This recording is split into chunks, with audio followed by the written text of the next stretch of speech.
Enrico Caruso, an astrological portrait by Ciro Discepolo. His first song, or his first cry, Carusiello, was launched from a small balcony on the first floor of number 7 of Via San Giovanello agli Ottocoli on February 25th and not 27th, 1873. In a very poor Naples, of which we still have the daguerreotypes that show us barefoot and poorly dressed street urchins eating with their hands 2 cents of spaghetti sold by street vendors' cooks, almost poorer than them. And the family of Enrico Caruso, the 18th child of an unfortunate couple, was neither better nor worse than that sub-proletariat that had always been defeated and was still full of hope in miracles, saints, and providence. His father was a blacksmith and a drinker, in the sense that this second attribution, although not having the characteristics of a profession, completely distinguished him from the others for the particularity that he drank in alcohol the very little money that would have been needed for the very large and hungry family. Neptune conjunct Venus in the singer's 4th house explains exhaustively the presence of an alcoholic and self-indulgent father who put one child after another into the pipeline, crushed by the moral and material misery of his condition as a poor, ignorant man.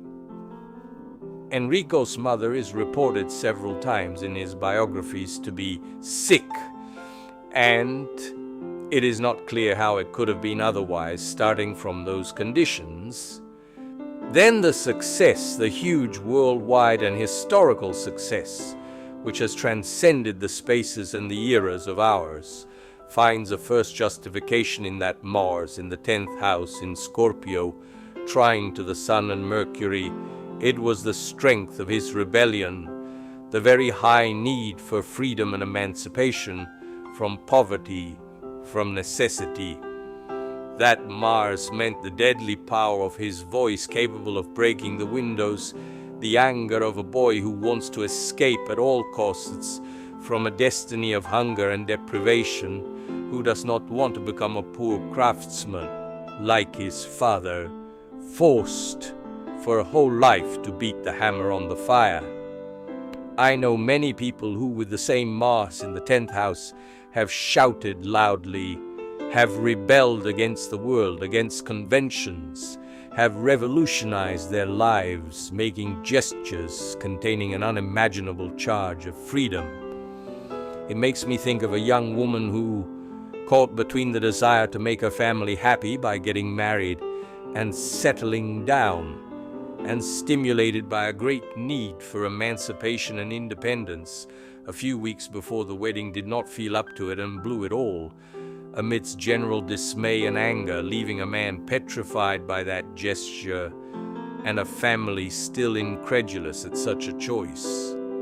This woman, who is, in my opinion, a very interesting case to study astrologically, and who has many counterparts among our readers, who also have a Mars in Scorpio in the 10th house, later replicated this tendency and, finding herself once again on the threshold of a bond that threatened to crush her, or more simply, to castrate her or limit her freedom, she once again chose to fly free and threw away an exceptional match from many points of view.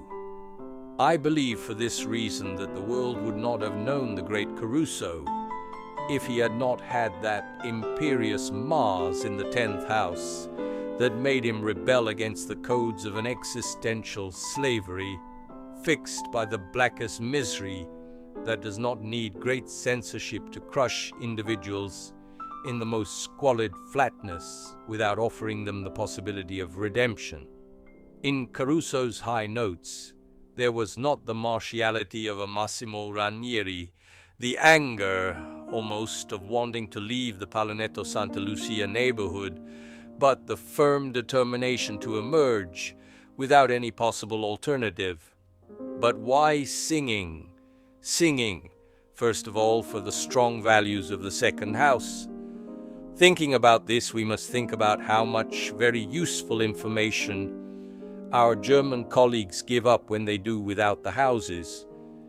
It is interesting, in my opinion, to open a small parenthesis of an extremely didactic nature and explain that faced with the problem of the impossibility of domifying building houses for those born at the North Pole or the South Pole, the Americans immediately became concerned and solved the problem by adopting, almost marrying, the Koch method. We do not know then in their activity how many Eskimo horoscopes they will erect, throwing away or pretending to forget hundreds and hundreds of years of Placidian tradition, and also pretending to forget that astrology was born in the Mediterranean area, and it is not said that the same must necessarily also work for those born beyond the 60th parallel north or south. The Germans, in turn, in an even more drastic way, thought, are there various systems for erecting the houses? Then they are all certainly wrong, and we eliminate them completely and keep only the four corners of the sky.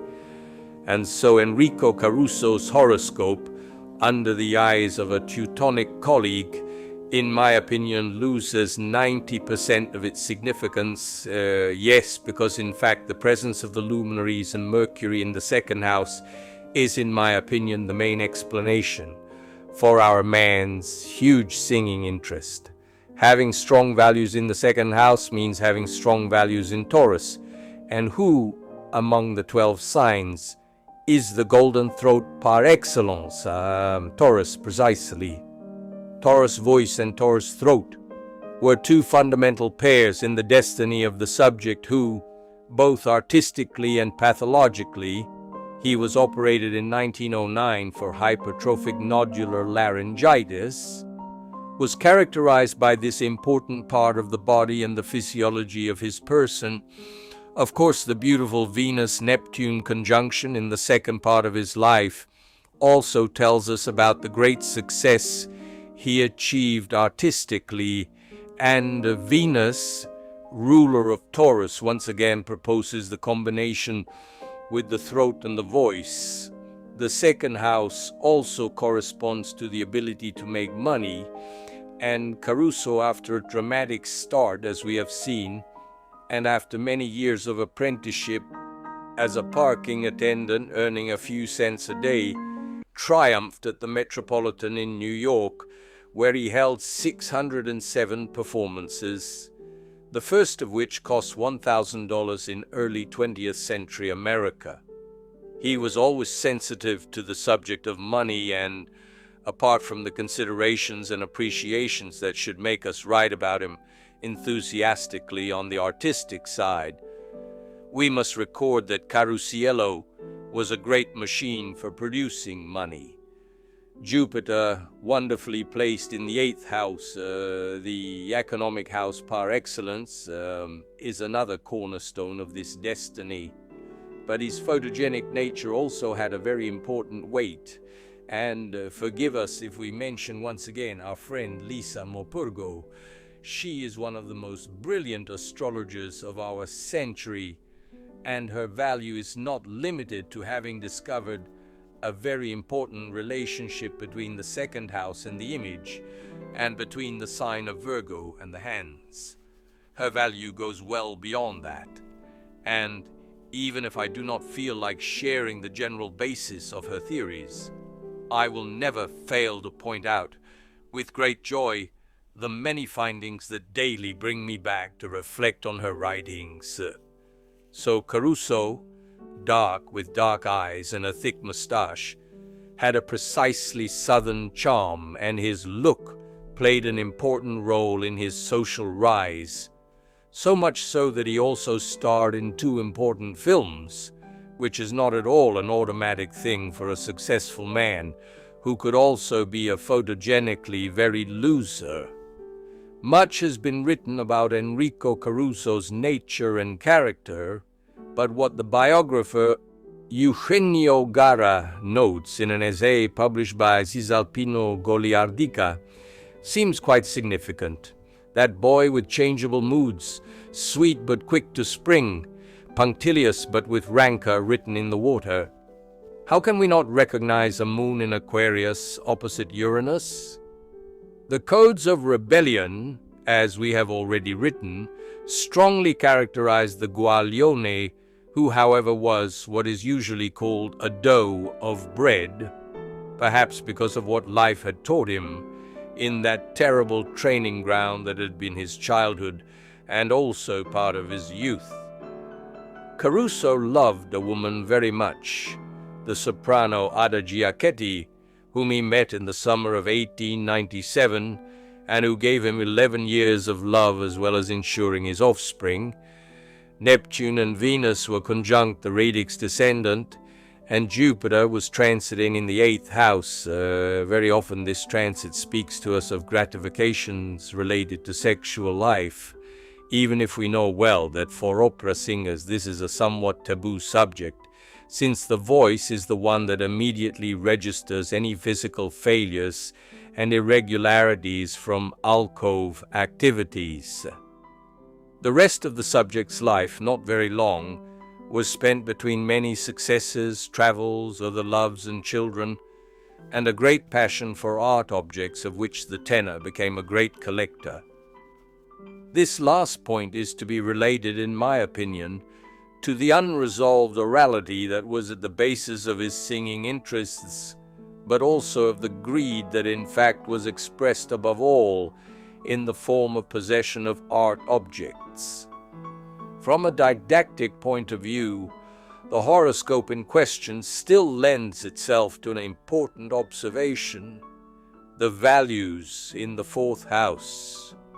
All those who follow me know well that the 4th house gives us quite precise indications on the second part of the subject's life, but also on his relationship with the land of origin. Well, in a case like this, when the indications are controversial, how should it be interpreted? The beautiful Venus-Neptune conjunction at the bottom of the sky indicated to us, and so it was, an important second part of life in an artistic sense.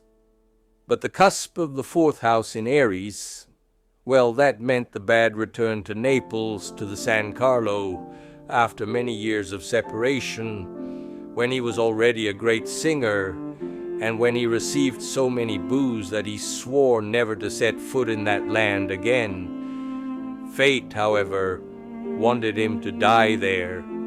As in the words of the famous song, he returned to Sorrento, which, despite its enchanting panorama and the then thin and perfumed air, saw his very rapid worsening that made him rush to the Vesuvio Hotel in Naples, where he died on the morning of August 2nd, 1921. A few months earlier, in his last public performance, he closed the famous Marta Romance with a round F.A. on the word Moreau. Ciro Discepolo, taken from the book Portraits of Celebrities, Ricerca 90 editions, 1991.